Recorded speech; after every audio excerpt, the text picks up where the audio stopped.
career growth and development. I'll be your moderator for this event, and my name is Adora Otua. A little bit about me: I am a communication strategist and an associate at Sola Abulu and Associates. Your speaker today is our principal consultant, Sola Abulu. She has worked in many different roles around external affairs and communications in Shell, Nigeria for over 25 years, and is now the principal consultant of Sola Abulu and Associates. Without further ado, we'll get straight into the topic at hand, which is career coaching. We'll be covering how to map an optimal career path, how to stay employable in our dynamic environment, and how to continue learning and growing well after receiving a higher education. The chat feature at the bottom of your screens will be live throughout the event, so you can leave all your questions there and they will be answered at the end of the session. I will now hand over to Sola.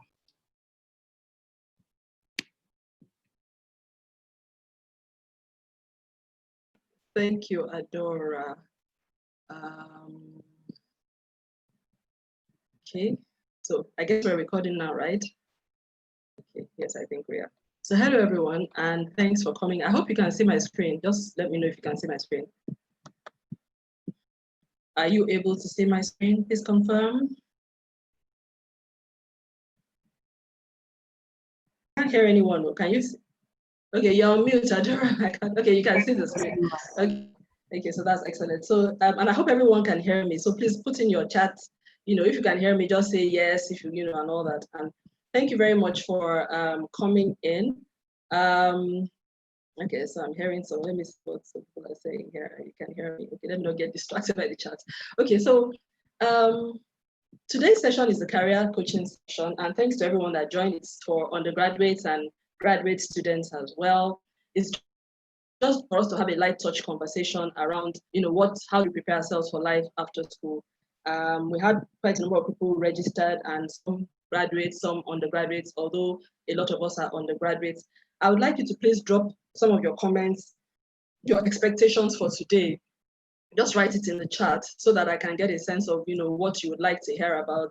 I will just do a short presentation, rolling through something that I think is important for us to know or to just bear in mind. And then I'll speak for about 20 minutes.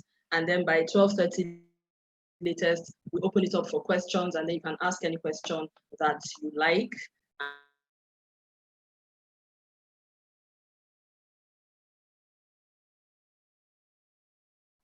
I think somebody unmuted me. So, sorry, you can't mute everyone because you mute me as well. So can everyone hear me though? Adora, are you still hearing me? Okay, fine, excellent. Okay, so so please put in the questions and let's see how this goes. So thanks to all who have joined thus far. So yeah, so this is my profile. I am, well, I'm a graduate of international relations. I attended University of Ife in 1990. I graduated in 1990. Forget that date, but well, that's what it is. And I have an MBA from the Lagos Business School, which I did many years after. By the time I had worked for several years. Mid-career, actually, I started to do the MBA because I saw that it was really important for me to do it. I had gotten to a point where nothing was happening.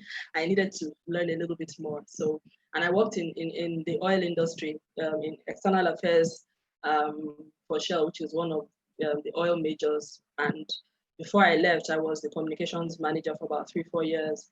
I am currently the a board member on the International Association of Business Communicators in the Africa region. And I am now the principal consultant for Sola Abulu and Associates, which Adora had mentioned, which is a private management consulting firm. We focus on strategy, communications, and reputation risk management. And I have always been passionate about, personal development, growth, and career. So I just decided that let's just do this webinar. We've run some webinars before now for people who are working, communications people, things like that. But I just decided that let's just do something for students, because I think a lot of I don't think there's that much support for students, really telling them what life after school is about. So I really must commend those of you who have joined at this time. And this is December, so we're really thinking that, it's Christmas time, people be interested, but we're like, what, this time was for us, let's see if we can do it. And we have about 48 people registered, but typically for these webinars, you have about 25 to 30 people, 30% of people joining. So which is exactly what is happening now. So thank you to those of you guys who are here. I would just say to our technical hosts, please watch the waiting room to make sure nobody is being kept out, and make sure we admit people as time comes up. So one message I really want to leave for everyone, and if at any point in time you're not hearing me, please shout. And Adora, please do not hesitate to unmute if you need to butt in at any time because my audio or anything went bad. If my audio goes bad at any time, I may then choose to, remove my video or whatever, but just give me that feedback so that I don't just continue talking and you guys are not hearing me. So right now I'm assuming everything is fine, so I'm just going to go on. And I do hope you guys will enjoy yourself and just relax, feel free and just ask any, be ready to ask any question you really want to have. Don't leave this 1 hour session without asking any burning questions that you have. And if you have any expectation for today too, there's anything that you are, what are you expecting from today? For today, please also say it, so that we make sure we cover everything. This is all about you, and I want to make sure that this is time well spent for everyone who joins. So then, one thing I think is important for us to remember that you are a learner for life, and I don't know whether you are a graduate or you're an undergraduate. I don't know who told us when we were in school, we thought, after we finish our degrees, that's the end. But I'm sorry to disappoint you. There's nothing like that. You have to be a learner for life. And, this is what makes the difference between people who succeed and people who don't. Because some people stop learning. The minute you stop learning, you stop growing, you start stagnating. I don't want to say you start dying, but mentally, yes, something like that does happen. There is nobody that is successful, even as a leader, whether you're a president, whether you're anything that you're doing, because the world is changing. First of all, you don't even know everything. All the education has done is to help you to be able to reason and to get some basic knowledge that will serve as a foundation for you to enter the world. It does not mean you have come to the end of learning. You are far from it. In fact, what I have found out, and by the way, I really, one of my dreams is to have a PhD. I have 2 degrees right now. I'm hoping to get another one. And I've had a full career working as well. But what I found out is that the more I know, my knowledge helps me to be able to ask the right questions. It's not really that the knowledge, answers all questions. It helps to increase what I know, but it also helps me to understand enough to even know the next question to ask. So my knowledge never gets me to the point whereby I don't have any questions. No, all it does is it answers maybe question 1, 2, 3. Then it now makes me say, so if 1, 2, and 3 are like this, then what is 4, 5, and 6? Maybe there's even a 4A, maybe there's a 5A. What if there's a 6? How does it connect to 2 and 1? Then I start looking for how to answer number 4, 5, and 6. You have to be a learner for life. Let me tell you why. And I'm going to share a lot of my personal stories so that I can make this real. This is a coaching session. It's not a training, it's coaching. If I was not a learner for life, or if people like me were not a learner for life, do you know that when I was going to school in secondary school, it was typewriter we were using? I shared this story with my team members some weeks ago, as in the world as of that time thought that there was a career in using typewriter. So in my secondary school, I went to Queen's College, Yaba, by the way, a subject in Form 2 was, which is what people call GS1 now, was typing and shorthand. I took that course, as in I took it. I learned how to write in shorthand. I did an exam of typewriter. By the time I entered university, that skill was gone. Well, the only good thing that this has helped me, I type very well on computer. Till today, if you see me, I'm on computer. I don't even see what is written there. That's the only thing that helped me. The shorthand is useless. But when I was growing up, there were people who were secretaries and had a whole career based on that. By the time computer came in, that was the end. Technologies can change everything overnight. Before then, there was what they used to call secretarial pool in offices. I'm sure you guys don't even know what that is. So every office used to have a pool where they have secretaries. When you want to type a letter, you go to the secretarial pool and you give them your handwritten draft and they will type the letters for you. Please, can you guys relate to that world now? So if I was the kind of person who could not adapt, how will I function in today's world? How will I function? Where this is my typewriter now. People send things to me on this. Everything, all the work is done through this. I have no, can you imagine how many things I've had to learn? I entered the work. When I entered the work, I was in the work environment before computers came.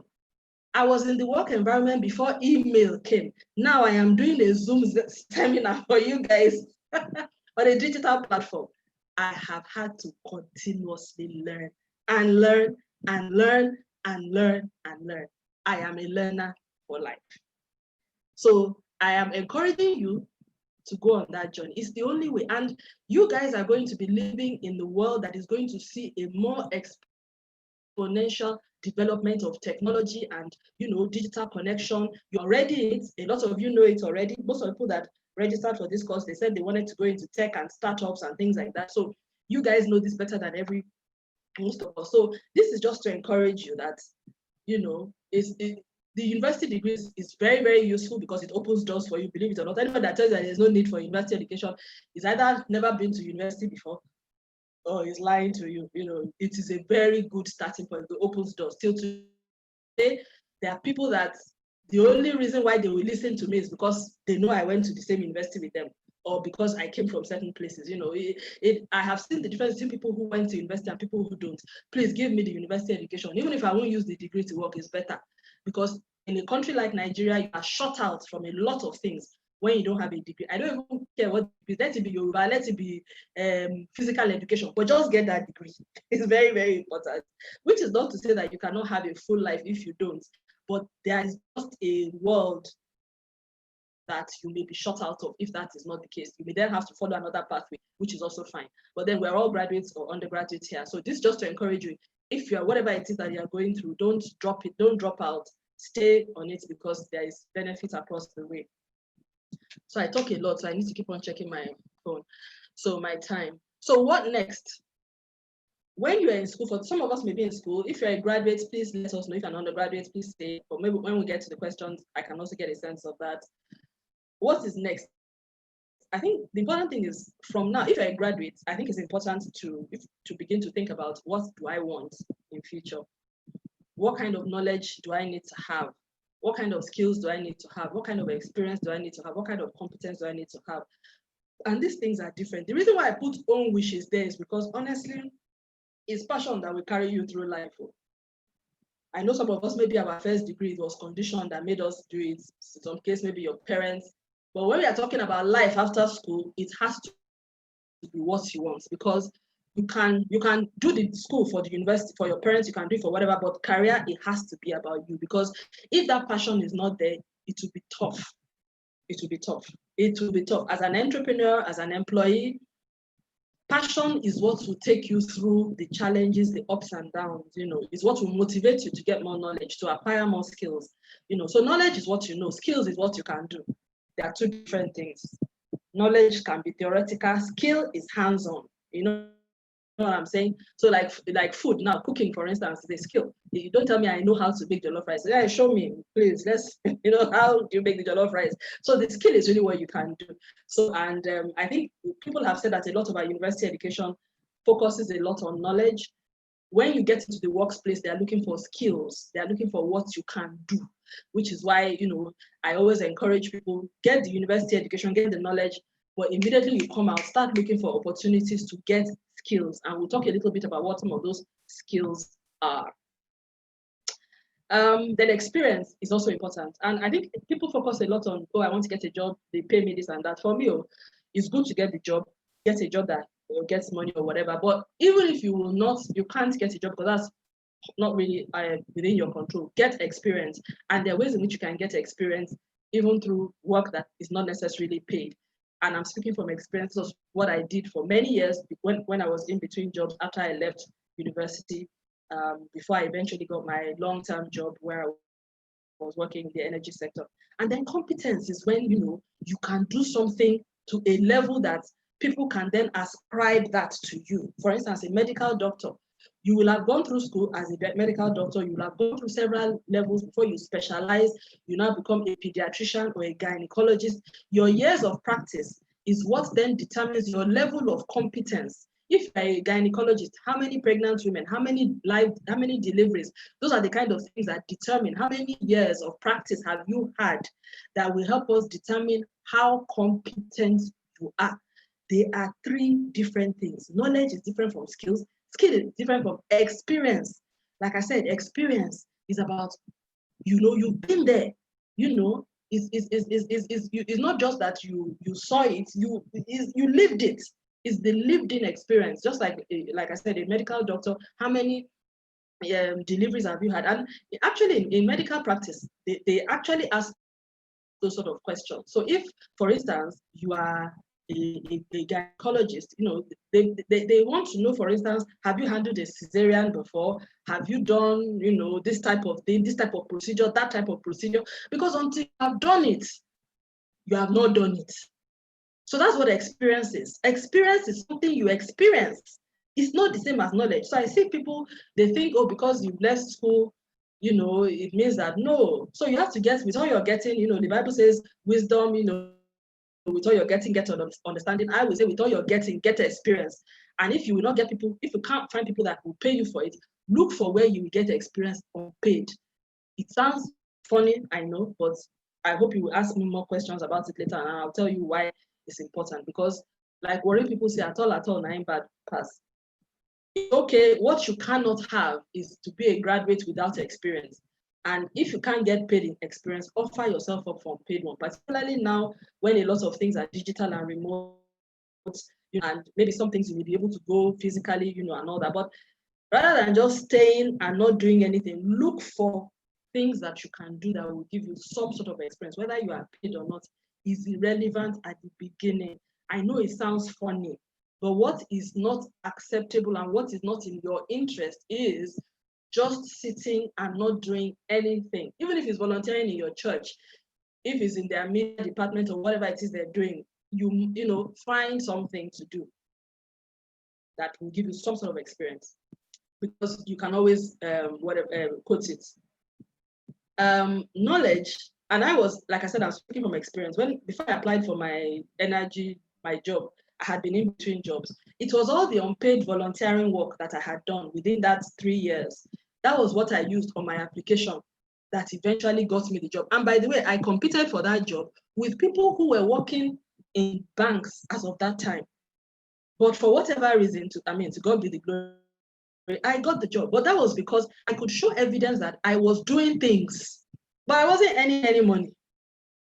But you could see on my resume that I was doing things. I was working with people, providing my time, supporting. So even if you are doing a job or doing something that is not earning so much, what you cannot have is a gap in your CV. That is not acceptable. And there are a lot of people who are willing to have people come and do things for them.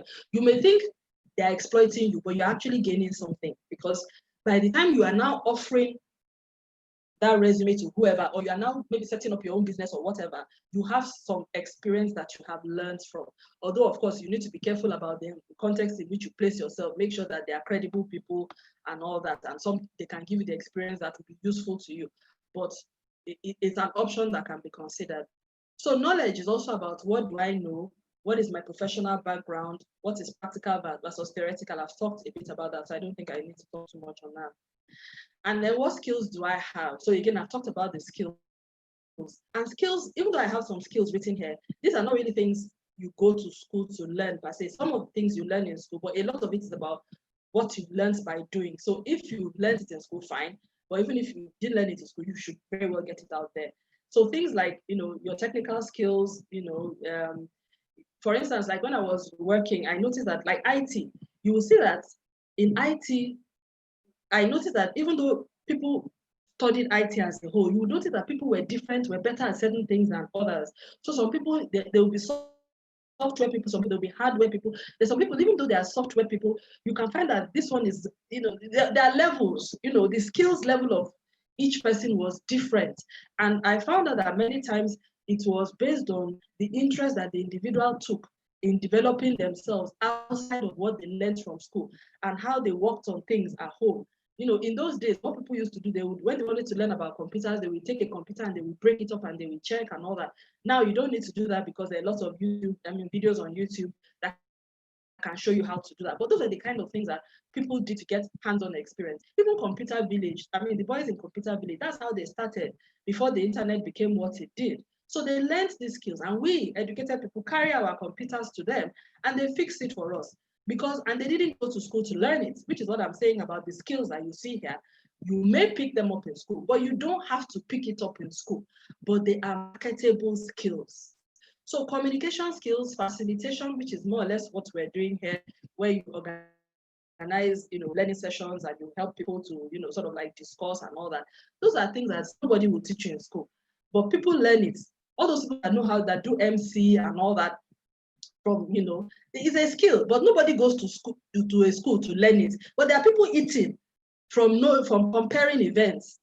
But what they've done is over time, maybe from holding microphone in church or holding microphone, in family meetings, they've been growing it, that skill, in their everyday life, to the point that by the time they are of age, they can actually be asked to compare events. They do wedding for a colleague one day. From that wedding, somebody says, "Oh, invite me. My office is doing the end of year party." They invite them. Before you know it, there are conferences, exhibition. Meanwhile, the guy maybe studied biology in school. So that's why I said there's a difference between skills and knowledge. Skill is what you can do. Knowledge is what you know. And some jobs employ you for what you know, but many also look for what you can do. It's in that skill place that a lot of us actually, fall through sometimes, because we have the knowledge, but we don't have the skill. Which is why I say, if you are in between jobs, you have just left school, you are not able to find a job, look for something somewhere that will help you build any of these sort of skills that are here. And this list is not exhaustive. There are other skills outside of this. Yeah. So, and I just wanted to show this. I don't think I was a bit, I don't know, I was thinking, should I add this? Should I not add this one? But maybe I shouldn't. But this is a report called the Future of Jobs Report. It was set up by the World Economic Forum, talking about what the jobs of the future are, or the skills of the future are likely to be. But it was modeled based on a survey from the developed world. So a lot of it may not be initially relevant for us in Nigeria. But it's important for any of us, if you're a graduate and you are in the, you are curious, you can go and check it online. Because some of it, because they are moving very much towards technology, automation, and that sort of thing. And they are collapsing a lot of the jobs, moving more into the space of problem solving, critical thinking, working with people and all of that. So if you're somebody that has a plan to live in that part of the world, have that in mind. If you're also planning to work with big multinational firms, this is also a report that you should look at. But the important thing is that in the skills of the future, a lot will be required for people to continue to learn, and even the people who are technology driven will have to keep learning how to move in the direction that the world is going. And I think that's what we learned over this COVID period. So this is also the same thing from that report. I won't go so much into it because the survey was based on developed countries and not really Nigeria. So I thought it would be a distraction, but now I'm now saying that it will be. Now, experience, we had talked about this, and I just want to put a bit of time on this as well, saying why experience is critical. It's just like these people now that have gone through this. Now, if you were in this boat and you went on this ride, will you ever forget? I mean, there are lessons you will learn from riding these rough rapids in a day. You will have learned how to wear your, what's this thing? What they call it? Your life vest. You would have learned how to row. You would have learned how to make sure you don't get wet. You'd have learned how to keep water out of your eyes. You'd have learned how to battle fear. Now, the experience, you can see it's what all these people are going through, all the emotions on their face, just from what they are going through. You are standing on the shore, looking at them, even though you saw them when they wore their hats and they wore their life vests, you saw them as they were rowing. You have not had the experience. So many of us think about jobs. I want to get a job. Yes, it's good to get a job, but please get the experience. There's a difference. You can have a job that doesn't give you experience. Yes, because there's some jobs you go, all they're doing is they're telling you to go and buy bole and epa every day. They're telling you to photocopy. You're not learning anything. You're not experiencing anything.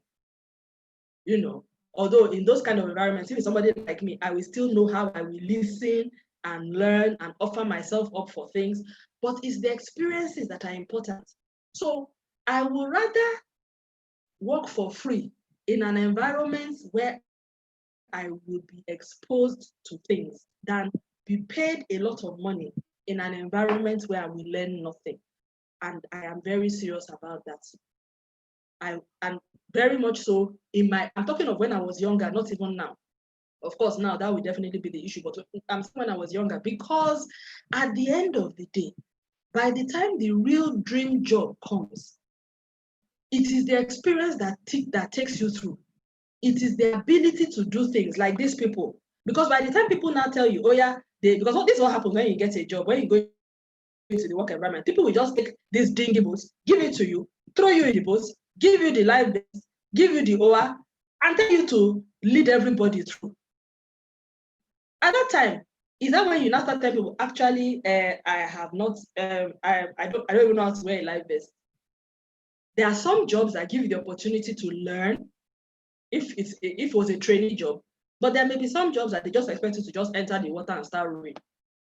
So I always believe in the preparation. Even if that is because do what you can, but if I can get experience that will help me in future, then let me get it now in a safe place, preparing for the dream job or the dream opportunity. Because I know many of us are not really thinking about working for people. You want to do something by yourself, which is also really great. So the pathway, there are many pathways. There's the employee pathway, there's the entrepreneur pathway, there's academic, so you can decide to work for someone, you can decide to be your own, boss. You can also say you want to go on and be reading, creative, which is a very big thing in Nigeria now, entertainment through social media. You create content, you can choose to be an influencer, you can just, create YouTube videos, you can be a YouTuber, all of that, and all of it is hard work anyway.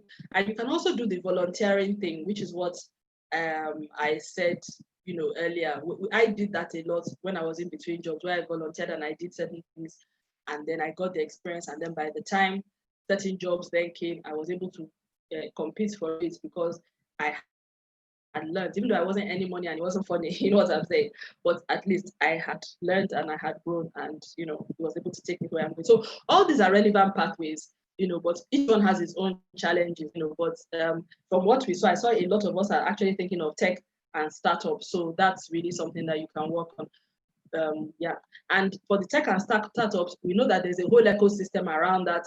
There are people on Twitter, social media that you should be following if you're interested in all those things. There are already people that are known, they have a whole community around themselves. There's, first of all, the newsletter from Tech Cabal, Tech Point, Tech Africa. There's so many of them that you can get. There's a community of venture capitalists who can also, you can, just look for them on social media and plug in and be listening until when you are ready.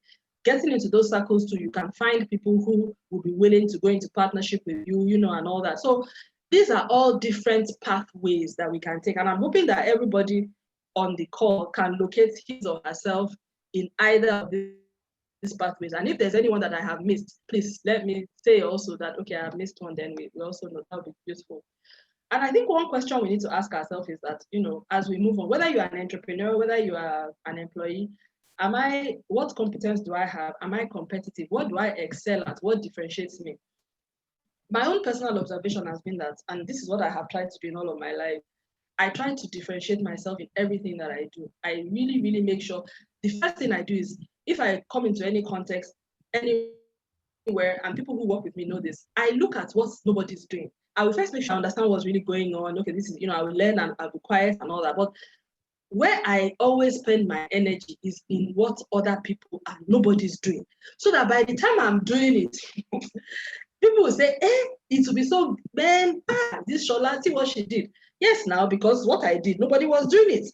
But I find that most people, what they do is they rush and do what everybody is doing. And how will you ever be differentiated? You just be like a white egg. You are lost. Nobody can see you.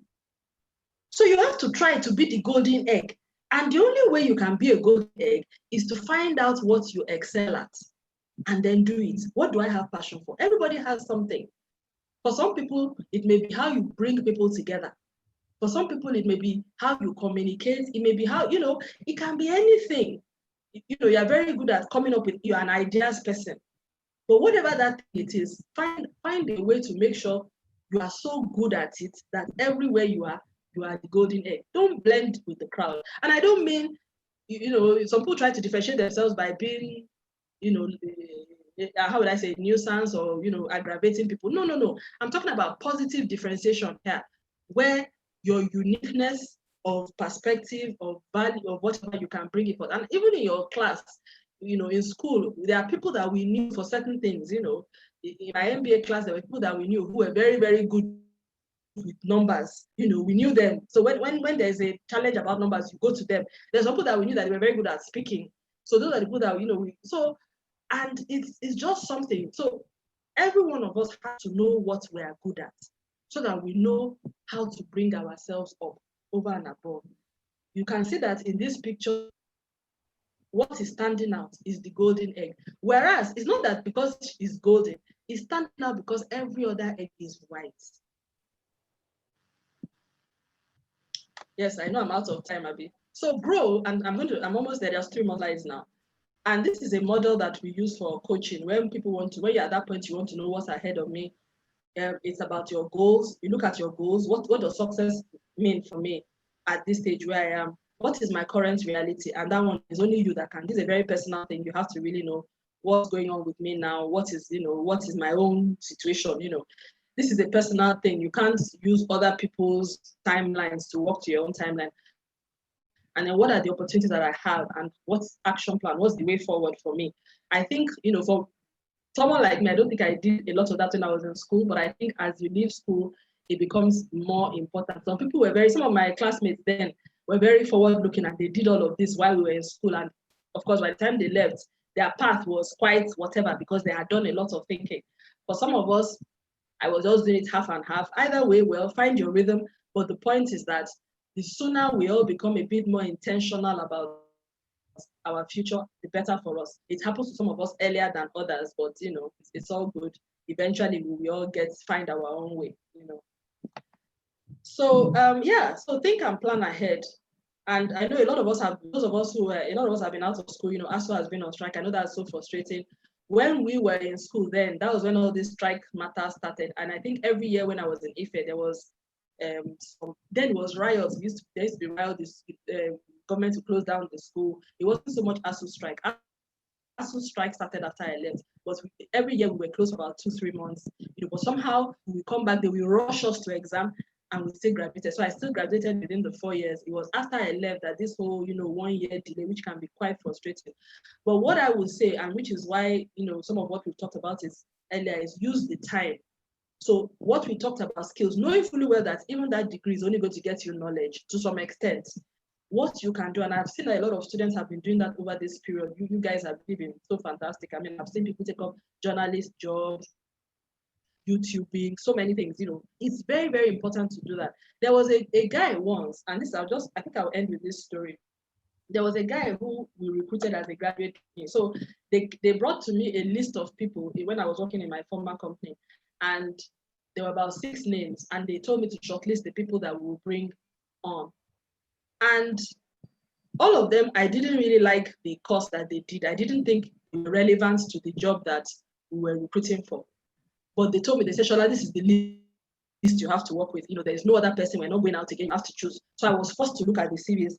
And then one particular person, the reason why I chose him, you will not believe what I'm about to say, was because when I saw that during his youth service, he filmed a video. He served in Bauchi State, and he filmed a video. He did one community project thing and did a community project video for the Bauchi State government. So I was like, somebody that can do this kind of thing is the kind of person that we are looking for, because it was a communications job at the time. That was how I put that boy's name on the list. We called him for interview, and he was successful, and he's still working in that company till today. In fact, it's about 8 years since he was recruited in. It was much as I was telling him the story. That can you believe that it was your NYSC project that got you on the list? The guy was stunned. Because his degree was not relevant in my view. So those are the little things. That's why I said experiences, skills. You can never tell which one it is that will make the deciding factor. In fact, many of those what they call Ivy League schools in America and all of it, those are even perfect at such things. If you like get all the A's and everything, before you enter those schools, they will always want to know what is that different thing that you did, because they know that in the workplace, the knowledge is important because you need to be, if it's a science field like an engineering company, you need to be an engineer, yes. But beyond engineering, we also want to know, how do you think? What do you do? What are the skills that you bring to the table that will help us? We don't just want somebody that is going to be academic in the workplace. We want somebody who can think on their feet. How do you relate with people? What is your passion? And how would that passion work for us? Those are the sort of things. So do the knowledge, but also follow after the skills and continue learning. So focus on, what you're doing and what you want to get out of it. And then most importantly, please run your race. Don't let there's so much pressure, there's always been peer pressure in my time, but I think for you guys, it's really, really over and above.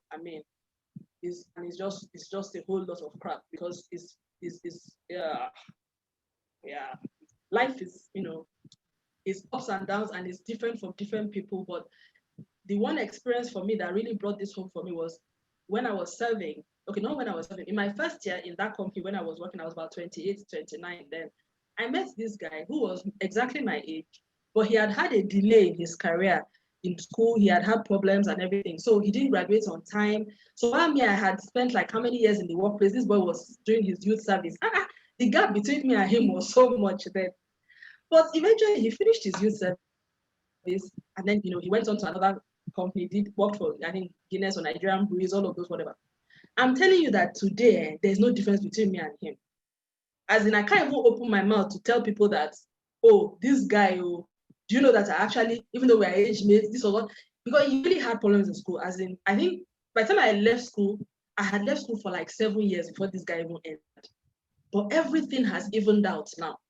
And I'm like, what happened? Did you fast forward? And it's not as if I myself was progressive. Not about not progressive. But the point is that life has a way of balancing things out. The pathway that he went on, these fast-moving consumer goods, they exposed him a lot, they carried him a lot, he moved very fast, he was very, so everything just sort of like rounded up. So he ran his own race. It looked like he was slow at some point, but he caught up later because life is a marathon. It is not a sprint.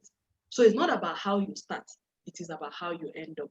So always keep on learning. So thank you. I have overused my time, but anyways, so that's it. Thanks. So questions, if you have any questions, please, now is your time to shoot and asking.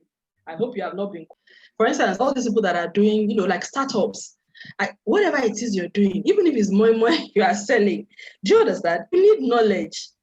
Because now, like for instance, over the lockdown, the people who were not able to make their businesses digital, who were not able to reach their customers through WhatsApp and all that, they really, really fell short. So when I say knowledge, I'm not saying go and read a book. I'm saying it is your understanding about the world that you're living in. And fortunately, the world that we live in now is a knowledge world. Many of us who see parents, see what happened to many of the older people when lockdown happened. They couldn't access their accounts. Immediately the lockdown came up, we see people crowded outside. Do you understand? That's the world we are in. So there is no choice. It's not optional. But what I want, and I think most of us already know this, but what I'm stressing it is that there just is, because I see some people struggling and they are thinking that it is that opportunity is not coming their way, or they are looking at it that, this Nigeria, yes, Nigeria, and all that. But the point is, we are 200 million Nigerians, and there are 70 million people, coming out, maybe, I don't know at what age group, every year. In what way are you different from the next person? And one thing I will say for free is that knowledge will easily differentiate you in Nigeria, because very few people seek after knowledge. People are just after what they are going to get. But unfortunately, even to get that thing and to continue getting it, there is no successful person that I have observed, whether entertainer, whether Nollywood, I've never seen any of them that does not use knowledge to improve themselves. The only thing is that you may not be aware. In fact, musicians are one of the most hardworking people on the planet. People in the creative and entertainment industry, they work so hard. But all you will see is the bling outside. The work they are doing behind. Is it the songwriting? Is it the business aspect of it, the numbers? In fact, and that's another problem, some of the people who didn't pay attention to the numbers, that's why eventually they lost their money. So the knowledge, and everybody, like, you will get to a stage in your business, even if you are a musician, you have to now understand the money. If not, the people around you will take it from you. And we see this happen to a lot of musicians. So that's why I said the knowledge is unfortunate. That's the world we find ourselves. That's what happens to people like Michael Jackson and all of that. You are busy doing the music, somebody else is looking at the money. Okay, now when you'll see eventually you see that the money has gone away. So yes, doesn't mean you become an accountant, but the knowledge that you need to follow, to understand, how your business works, how it makes money, and how you make sure that people do not rob you blind. You have to get that knowledge. So I hope that answers your question. So it's an ongoing thing. And like I said, it doesn't have to be formal. In fact, a lot of the knowledge that we get is informal, like from sessions like this, talking to an uncle, talking to, this person, a lot of that is informal. A lot of the knowledge that we need, but you need to have it. And you need to be aware that the absence of knowledge is what is holding you back. It's not your village people. It's also not Nigeria is having problems. Do you understand what I'm saying? There is a lot that is holding, it's knowledge most of the time that is holding us back, that is limiting our opportunities as well. So any other questions?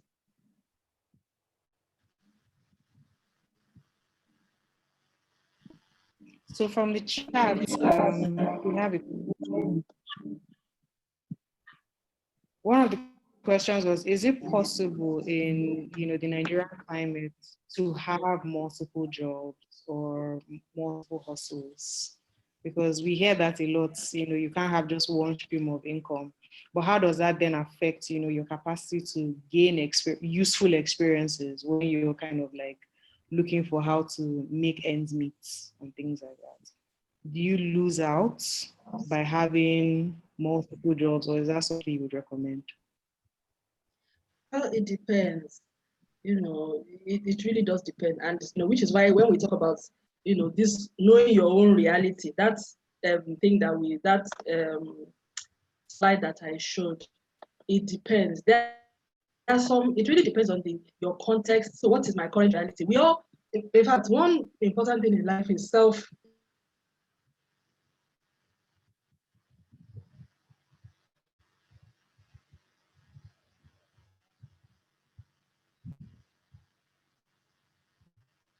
And everything. I never used to join them. Why? Because I knew that the kind of house I came from, if there was ever any issue and my mother was called, the slap I will get from the gates, people will hear in the boarding house. But many of these girls, some of them, my classmates, were people that would, they were not from that kind of home. So I never joined them. That we're in school together does not mean we will be doing. Do you understand? Your life is different. My own is different. In the same way, the decision to take multiple jobs, you must look at your reality. Why am I taking the multiple job? Then can I really add it together?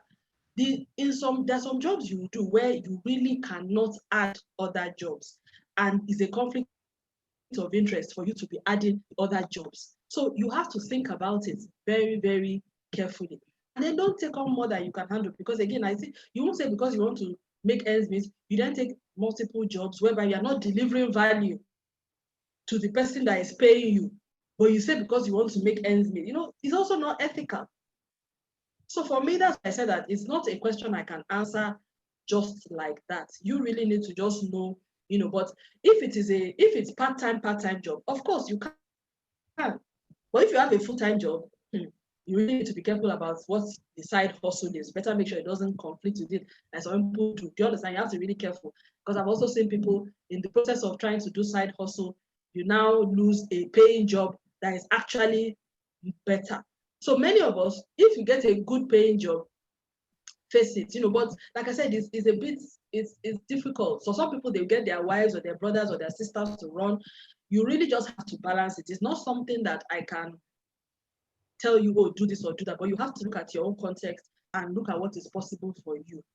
If there are certain jobs, like a medical doctor takes on a job in a hospital, it's tough to do something else. Maybe at best you do private consulting, but even at that, sometimes it conflicts.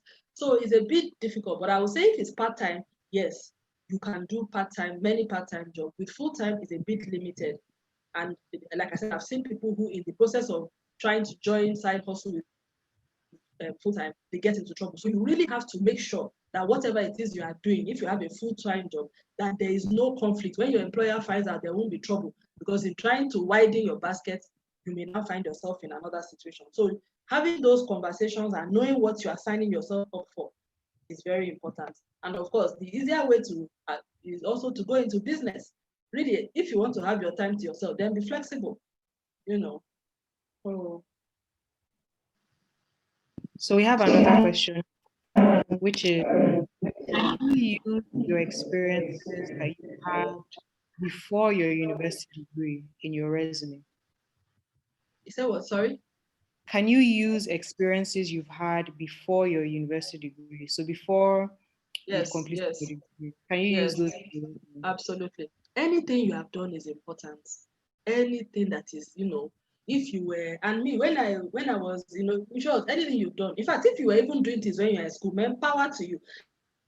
I used to have great respect for those people who were actually doing things when they were in school. I don't know how they did it, because somebody like me, I was only facing my book when I was in school. I was very, very, I didn't even, But so if you're one of those people and you are still able to keep up the schoolwork, then it's amazing, And for some people even started their companies while they were in school. It's it's relevant, and it's relevant for you to put it on the CV as that was when you actually started it. Of course, we know the stories of all those computer gurus that Mark Zuckerberg and all those people. Many of those people, they came up with all those ideas when they were in school. So that's fine. Please, in fact, that's very good, really, if you have something like that to put in there. The only thing I will say again is, like, because I've seen some young people do that, make sure that what you write in your resume is really what you have done. Because I've seen some people whereby they write certain things. When you're now talking to them, I mean, I can't forget the day where I spoke with someone who the person said the person was a first-class graduate. Man, the conversation was not first class at all. As I was like, it's even better you don't even write this on your CV, because anybody looking to you cannot even sense that first class. It was, in fact, it was, so just make sure. So if you know that it's not something that if anybody checks out, they can really, really see it in you that you did this, then keep it off the resume. But if it's something that you did, that you can talk about confidently, please put it on the resume.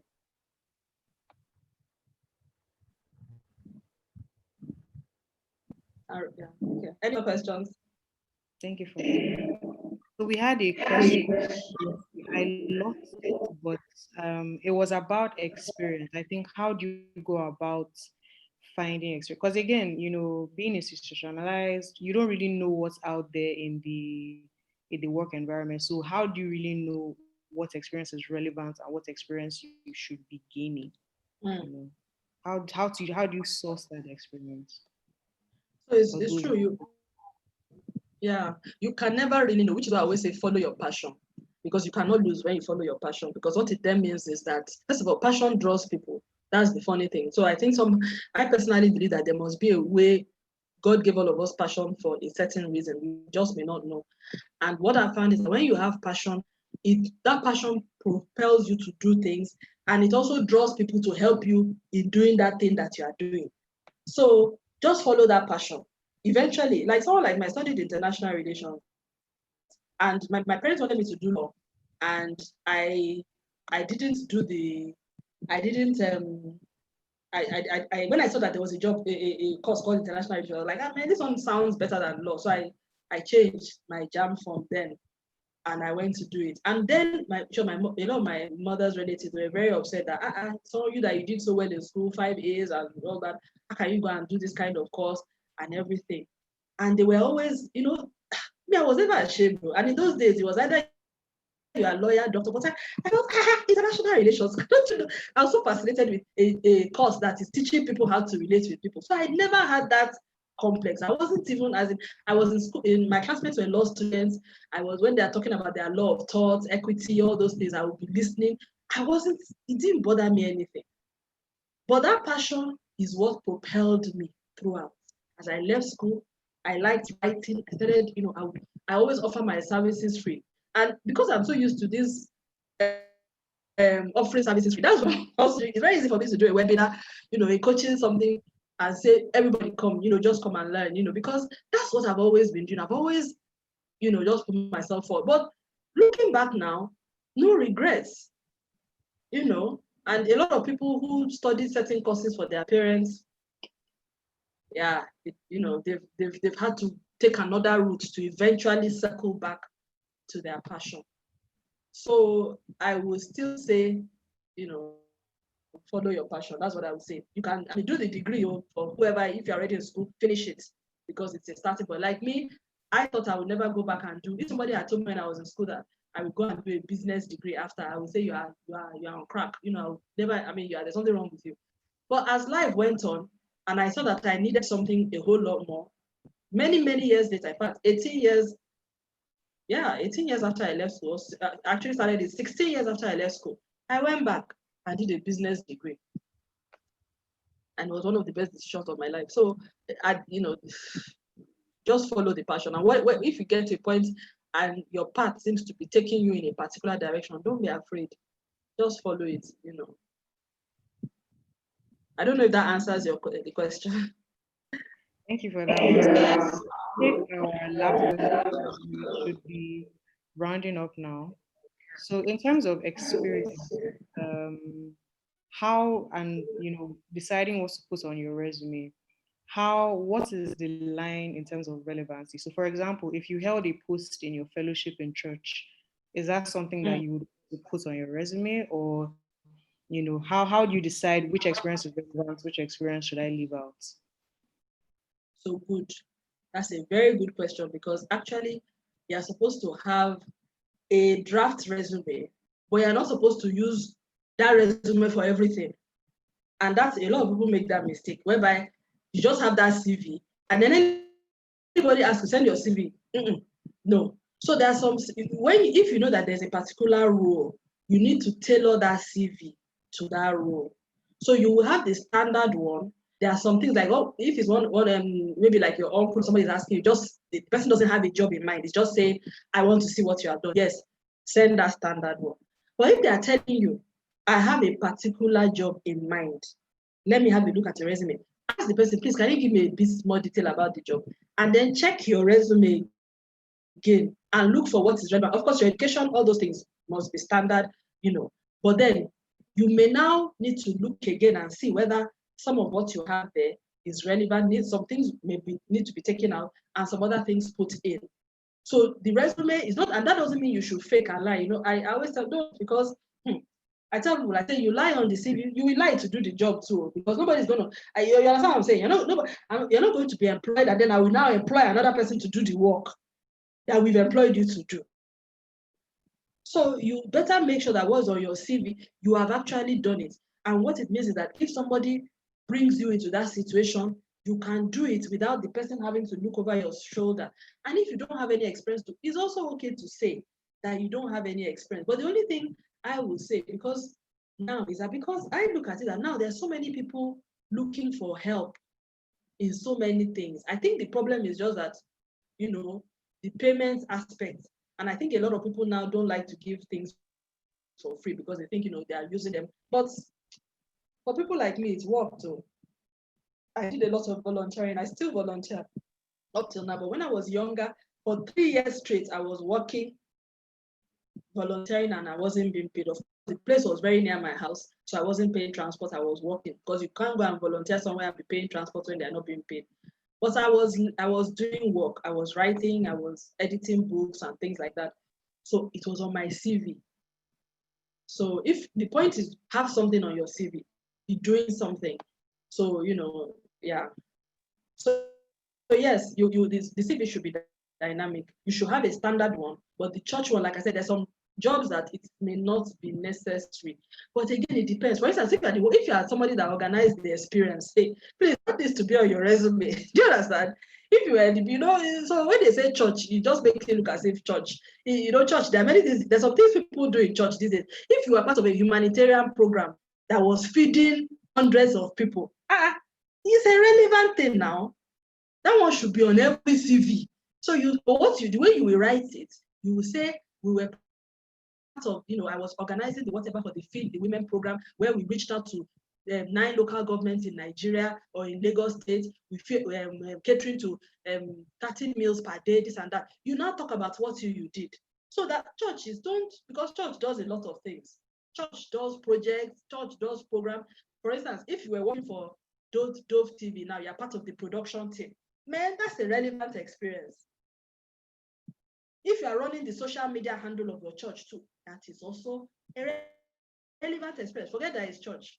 Church also is only if you are doing, if you are doing evangelism here. So if you say you were preaching now, you cannot put that on the business CV, which is why I said it's about the skills. So what were those things that you are doing that are transferable into a business setting? I hope that answers the question. Thank you for that, ma'am. So we've come to the end of the session. If there are no more questions. Yes, we've come to the end of the session. So thank you everyone for making out the time to attend. We hope that it has met your expectations. If you have any questions. Sorry, Adora, I'd just like them to type in the chat for those who have joined, if they found it useful, just a bit of feedback so that we know any suggestions for if they think this is something that, is useful to be doing, because, otherwise, any feedback from you guys would be really useful.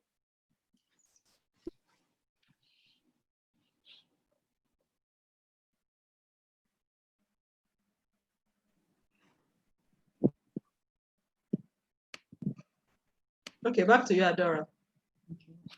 So you can follow us on our social media handles, which I will include in the chat.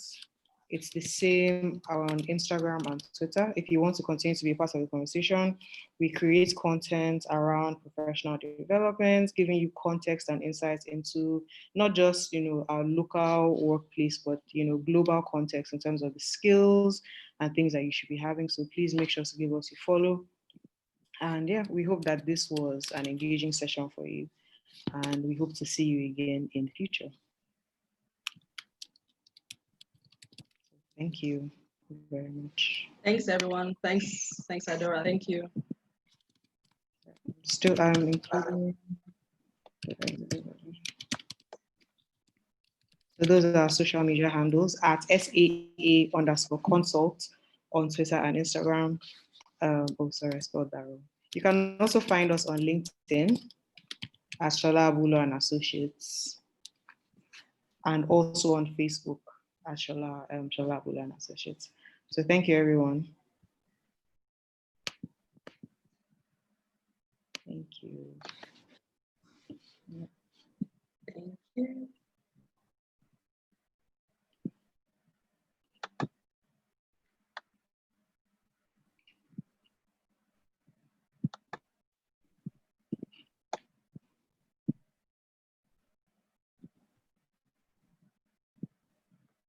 Thank you. Thank you, Finn.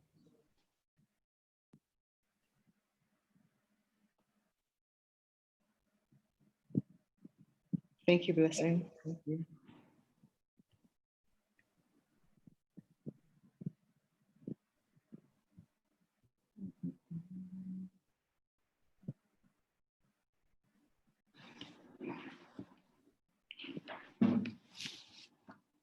I think we can stop. Yeah, we've come to the